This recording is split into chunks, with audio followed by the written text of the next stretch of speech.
Böyle bir 0-100 yapmak istiyorum. Direksiyon hissiyatı sertleşti, motor sesi değişti, egzoz değişti. Şuraya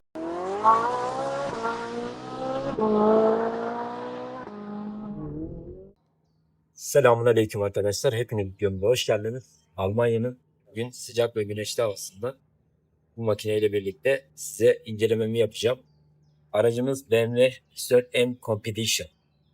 Tamı tamına 510 PS. Yanlış duymadım. 510 PS bir aracın incelemesini yapacağız bugün. Gördüğünüz gibi M paketine özel rengiyle sarı tonlarında, sarı ve yeşil tonlarında değişen bir rengi. Çok dikkat çekici olduğunu da söyleyebilirim aynı. Evet arkadaşlar, şimdi öncelikle aracımızın ön yüzünden başlamak istiyorum. Sonra yan tarafına geçeceğiz.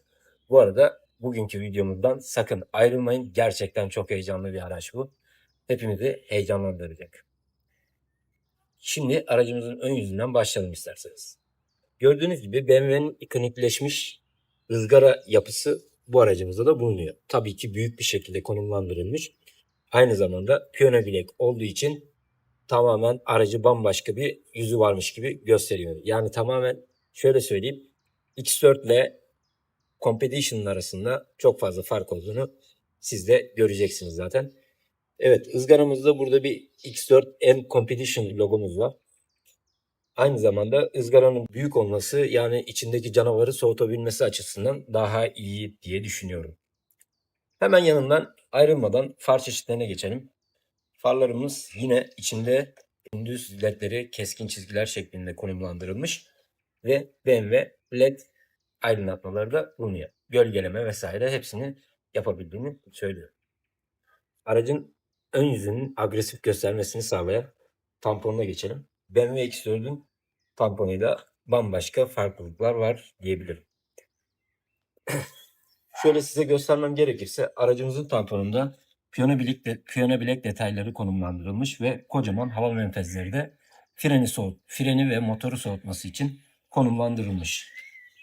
Burasında ızgara olmasına rağmen piyano bilek olması hoşuma gitti. Bunu da söylemek istiyorum size. Izgaranın tam ortasında bir tane 360 kameraya destek sağlayabilecek kameramız da bulunuyor arkadaşlar. Şimdi aracımızın şöyle yan tarafına doğru geçelim sizinle birlikte. Gördüğünüz gibi bu kocaman bir SUV. SUV dediğime bakmayın. Kupe SUV, yani arka tarafı çizgisi biraz daha aşağıda.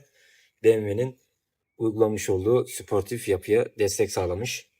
Evet arkadaşlar, öncelikle jantlarımızdan başlamak istiyorum. BMW M Competition'a özel olarak tasarlanan jant çeşitleri de burada bulunuyor.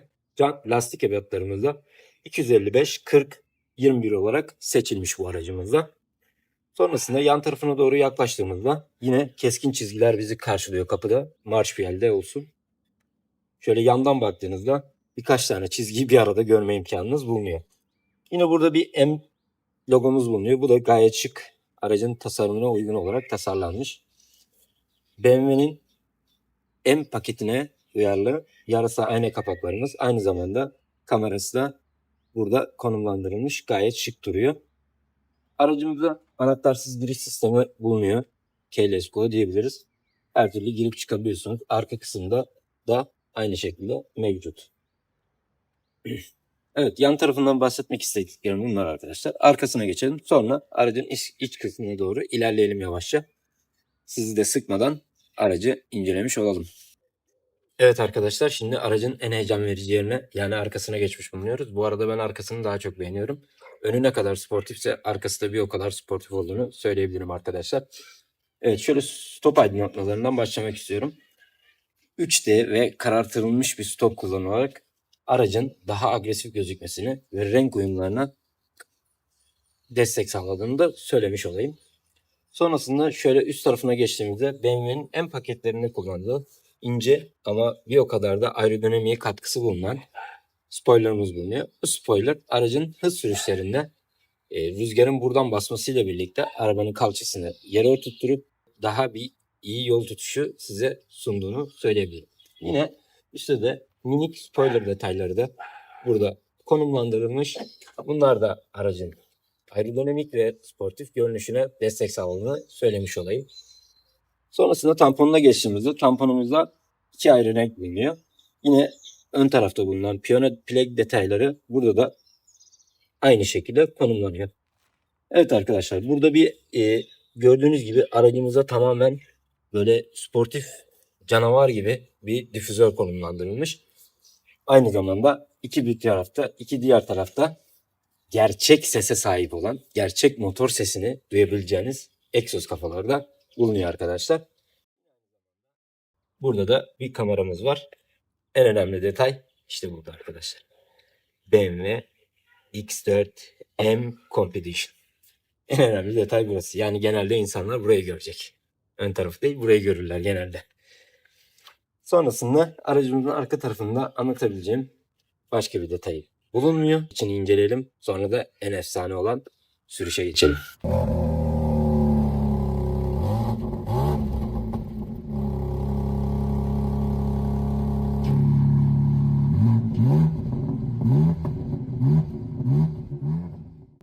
Başla durma ileri, hayal et cesaretle çiz tüm rengi, her adımda hisset gücünü durma, parla senle dolar bu dünya bir anda. Şimdi aracımızın arka koltuğuna geçmiş bulunmaktayız. Önce arka koltuktan incelemeye başlamak istedim iç kısmını. Ön tarafı biraz heyecanlandırıcı olabilir. O yüzden onu sonra saklıyorum. Siz de videodan ayrılmayın. Evet arkadaşlar, aracın arka kısmına geçtiğimizde aracın kupe formundan dolayı arka tarafta baş hizası biraz daha düşük olabilir. Bu arada ben 1.73 boyundayım. Yani şu an ben tam oturabiliyorum ama benden biraz daha uzun insanlar bu arabada sıkıntı yaşayabilir. Ama şöyle düşünürsek 2 kişi rahat bir şekilde yolculuk yapma şansınız var. Yani bu araç spor bir SUV olmasına rağmen gayet rahat olduğunu söyleyebilirim. Arkadaşlar, aracımızın koltuklarında gerçekleri kullanılmaktadır. Emniyet kemerlerinde ise M detaylarının renkleri de bulunmaktadır. Şöyle kapımızdan başlamam gerekirse hemen kapının üst tarafında alüminyum detaylara sahip premium hisler sağlayan X logomuz bulunuyor. Sonrasında ambiyans aydınlatması önden arkaya boydan boya uzanacak şekilde. Yine kapı detaylarına gelirsem öndeki kadar kaliteli ve yumuşak, hani gerçek premium dediğimiz araçlar vardır ya, onlar bunlar işte arkadaşlar. Şimdi şöyle baktığımızda aracımızın her yeri böyle yumuşacık, güzel tatlı hisler veriyor bize. Gerçekten kapıda başarılı olduklarını söyleyebilirim arka tarafta. Zaten bu araç premium bir araç. Hem BMW hem de Competition, yani öyle söyleyeyim. Şimdi aracımızın ön koltuklarının arka formu bu şekilde gözüküyor arkadaşlar. Aynı zamanda multimedya ve havalandırma sistemi de arkada mevcut. 2 adet Type-C girişimiz bulunuyor ve klima ayarlamalarını buradan da yapabiliyoruz aynı şekilde. Şöyle diz mesafesine bakarsak ön koltuk bayağı bir geride olmasına rağmen aşağı yukarı yarım karış bir boşluk bulunuyor. Onu söyleyeyim. Sonrasında burada bir gördüğünüz gibi kol dayamamız var. Şöyle şuradan açabiliyoruz. Arkaya erişimimiz buradan da bulunuyor arkadaşlar. Gördüğünüz gibi bagaj erişimi de buradan sağlanabiliyor. Normal X4 değil de hani daha premium gözüktüğünü, daha rahat olduğunu söyleyebilirim. Sonrasında aracın şuralarında bu koltukları yatırabileceğimiz tuşlar da bulunuyor arkadaşlar. Arka tarafta anlatmak istediklerim bu kadar. Şimdi aracın en heyecanlı yerine geçiyoruz. Ön tarafa, sonra da sürüşe uçuyoruz. Şimdi aracımızın en heyecanlı yerine, sürüşüne geçtik. Öncelikle araçtan bahsetmem gerekirse iç kısmından. Gördüğünüz gibi BMW'nin alışık olduğumuz etli direksiyonu hakimiyet ve hissiyat açısından oldukça iyi olduğunu söylemek istiyorum. Sonrasında kadranımıza geldiğimizde BMW'nin yine sert çizgileri olan, çok fazla değişiklik sunmayan kadranlarından var kadranımızda. Zaten ekran 2024 modellerde kullanılan aynı ekrandan bulunuyor. Dokunmatik. Burada da klima ayarlamaları, multimedya ayarlamaları da aynı zamanda manuel olarak da tuş fonksiyonlarını kullanarak da yapabiliyorsunuz. Yine burada bardaklık detayında bir MX4 Competition logomuz var. Bu da gayet şık durmuş burada. Vites seçicimizin üstünde kabartma şeklinde M logosu, dikişleri de aynı şekilde M renkleriyle şenlendirilmiş. Arkadaşlar, aracımız BMW MX4 Competition, yani 510 PS'lik 450 Nm tork üreten 8 ileri şanzımana sahip olan bir makine. Tabiri caizse bir uçak diyelim. Çünkü hem yüksek hem de hızlı arkadaşlar. Şimdi şu an normal modda aracı kullanıyorum. Görüyorsunuz biraz egzoz homurtuları var ama şu an daha bir şey duymuyoruz arkadaşlar. Daha hiçbir şey yapmadık. Şimdi şöyle anlatmam gerekirse gördüğünüz gibi direksiyonun üstünde M1 ve M2 tuşları bulunuyor. Bunlar sizin kişileştirebildiğiniz, yani motorun ayarlamalarını yapabildiğiniz, şu an ekranda bulunduğu şekilde bu şekilde ayarlamaları yapabildiğiniz tuşlar bulunuyor. Yani bir anda hızlanmak istiyorsunuz. Hangi seçeneği seçmek istiyorsanız, hangi profilde kullanmak istiyorsanız onu seçebiliyorsunuz oradan. Onun dışında aracın içinde anlatmam gereken başka bir şey, koltukları çok sportif gözüktüğünü söyleyebilirim bu arada. Hem rahat hem de insanı sarıyor, sarmalıyor. Aynı zamanda koltuktaki müthiş bir detay. Tam arabada selfie çekiyorlar. Arkada M4 Competition ışıklı bir şekilde sizi, özgüveninizi tavana çıkartıyor diyebilirim arkadaşlar. Şimdi aracımızda biraz gaza basacağım. Çok fazla zorlamak istemiyorum ama yine de müsait olduğu zaman basacağım. Size de hem motor seslerini hem o patlamaları hissettirebilmek için elimden geleni yapmak istiyorum arkadaşlar. Şöyle ufaktan, sadece hiçbir şey yapmadan, mod falan değiştirmeden şöyle ufaktan bir gazlayalım. Önümüzde aslında kapalı. O yüzden trafik kurallarını aksatmadan. Bu arada Almanya otobanında videoyu çekiyorum. Yani herhangi bir sınırı şu an yok. Olsaydı zaten hız yapamazdık arkadaşlar. Şimdi şöyle bir ara hızlanma yapacağım. Arkadaşlar direkt kafayı dikliyor. Abi atlama önüme ya. Önüme atlama abicim ya. Arkadaşlar direkt araba kafayı dikliyor, bakın. Görüyor musunuz? Süspansiyon olarak da bahsetmek istersem eğer, süspansiyon şehir içinde bazı insanlar için sert kalabilir. Yani sert olduğunu söyleyebilirim. Ama yol tutuş anlamında sizi gerçekten tatmin edici bir süspansiyona sahip. Ses izolasyonuna gelirsem eğer, ses izolasyonu yani 140-150'den sonra her arabanın ses alacağı kadar ses alıyor. Çok fazla değil, yani bu premium bir araç olduğu için çok fazla ses almıyorsunuz. Ama ben ne istiyorum? Egzoz sesini duymak istiyorum arkadaşlar. O yüzden şöyle bir M1 yapalım. Gördüğünüz gibi direkt direksiyon hissiyatı sertleşti, motor sesi değişti, egzoz değişti. Şuraya bakın arkadaşlar. Görüyor musunuz? Vites geçişlerini falan. Hissediyorsunuz değil mi? Tamamen bir makine arkadaşlar. Başka bir şey değil bu. Ah be abi. Niye atlıyorsun ki önüme? Frenleri de gördüğünüz, frenleri de yine havalı ve 6 pistollü fren sistemine sahip. Gerçekten durmak istediğinizde duruyorsunuz arkadaşlar. Abi niye önüme atlıyorsunuz ya? Niye önüme atlıyorsunuz ya?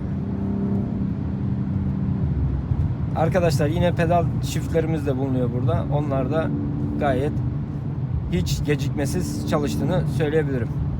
Şöyle M modu aldığımızda direkt gördüğünüz gibi her şey değişiyor. Hatta ekranda soruyor, gerçekten bu modda kullanmak istiyor musun diyor. Ama hani kullanmanızı tavsiye etmem. Çünkü her şeyi kapatıyor. Bütün güvenlik önlemlerini kapatıyor. Ama araba gerçekten pist moduna giriyor, yani onu söyleyeyim. Bunu ben şimdi kapatacağım çünkü çok fazla hız zaten yapamıyoruz burada şu an. Şöyle gaza tekrar son kez basacağım.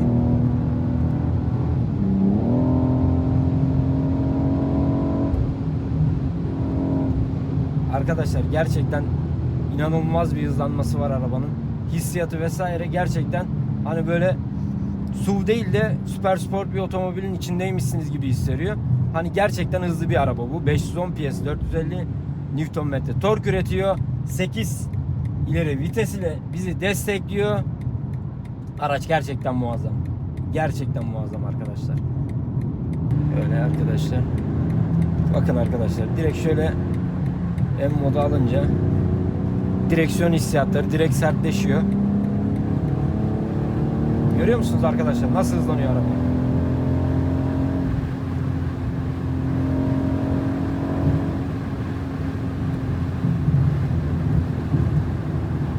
Sunroof'u kapatayım. Çok ses geliyor.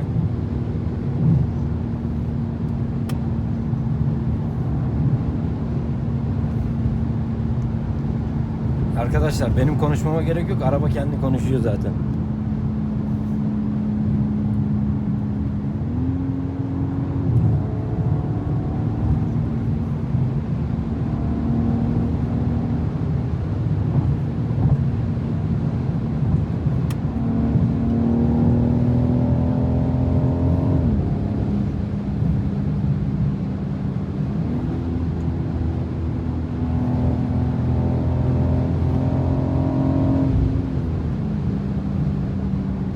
Evet arkadaşlar, hakimiyet olarak araba bir SUV olmasına rağmen gerçekten yola yapıştığını söyleyebilirim.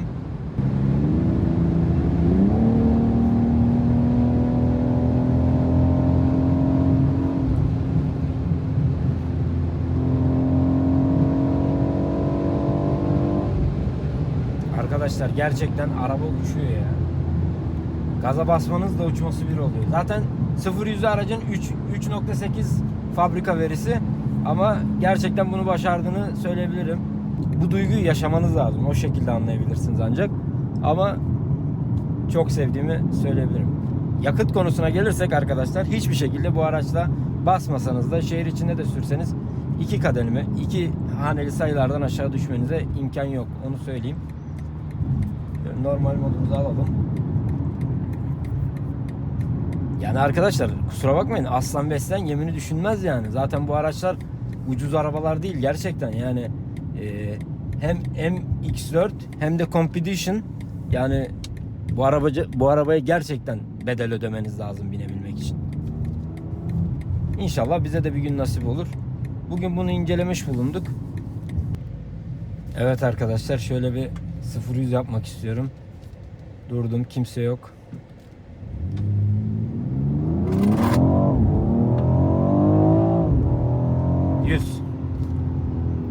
Arkadaşlar gerçekten var ya, bütün organlarımı dışarı çıkaracak ya, o kadar hızlı hareket ediyor, maşallah maşallah maşallah.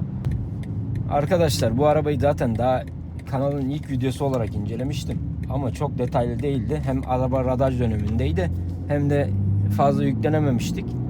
Bugün biraz sürdük. Size daha iyi anlatabildiğimi düşünüyorum. Bunun gibi videoların gelmesini istiyorsanız abi kanala abone olun. Videoyu beğendiyseniz beğenin, like atın, yorum atın. Destek lazım her zaman. Hepinize çok teşekkür ederim arkadaşlar. Gördüğünüz gibi aracımız bu şekilde. Gayet süper bir araba diyebiliriz.